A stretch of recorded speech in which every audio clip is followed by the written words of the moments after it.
Here I have Motorola Moto E7i Power, and today I'm going to show you how to add a Google account on this device. So to do this, firstly you have to open settings, then you have to go to the accounts section, then tap add account, then you have to select Google. Of course you'll need internet connection to do this.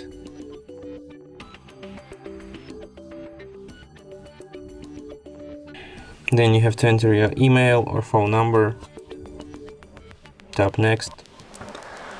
Then you have to enter your password.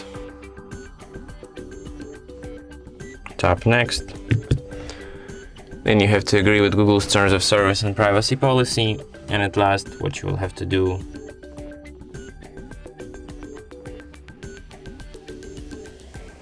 is to tap accept here. And now your account is added.